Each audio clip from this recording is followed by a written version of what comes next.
I-Believers, nandito kami ngayon sa Barangay UP Diliman. At susubukan namin pumutol ng bote gamit ang cotton rope o lubid. Aha! Ngayon tatawagin natin ang ating special mommy. Special talaga! Special guest. Mommy Mirna! Hi, Mommy Mirna! Hello, Mommy Mirna! Good morning! Welcome to I Believe!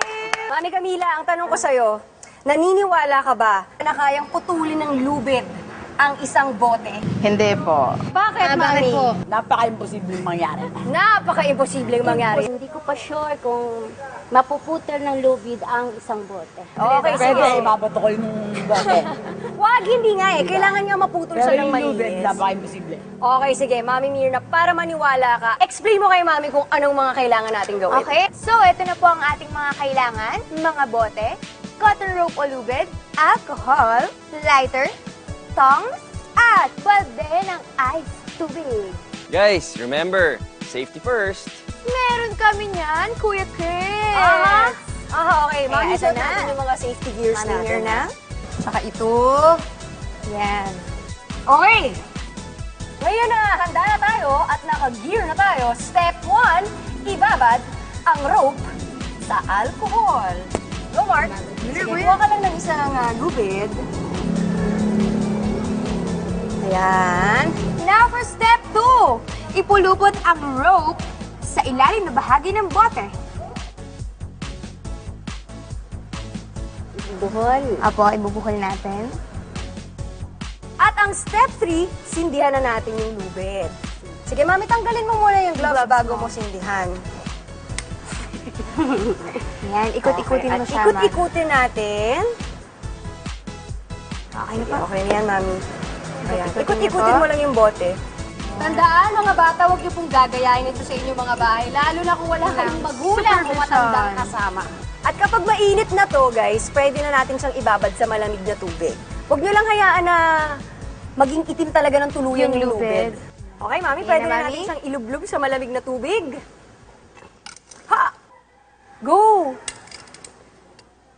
Mami, ready ka namang makita? Okay, 1, 2, 3. Angat po. 1, 2, 3. Yes! Ready ka namang makita ang resulta? Ready na po. Ready na daw siya. Sige, Isa, dalawa, tatlo. Oh, di ba? Ay, nag-smile na siya. Oh, okay, sige, Mami. Baka nabasag na siya. Naku! Napudol na! Sige, Mami! Talaga, ate.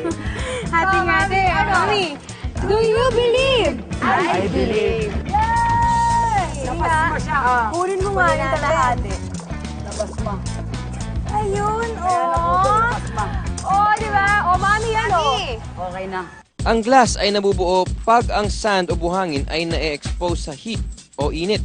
Ang cotton ay nilublob sa alcohol. Nang sindihan ito, ang init ng apoy ay umaabot sa 400 degrees Celsius. Natunaw ang bote at naging manipis at marupok sa bahaging naapoyan. Nang biglang ilubog ang mainit na bote sa tubig, nagkakaroon ng thermal downshock. Ito ang biglang exposure ng isang mainit na bagay sa lamig.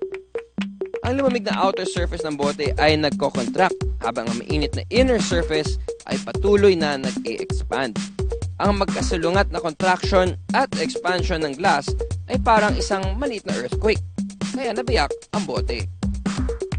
Pero dahil ang tension area ay nasa bahagi lang ng bote na nilagyan ng cotton, malinis ang pagbiyak ng bote.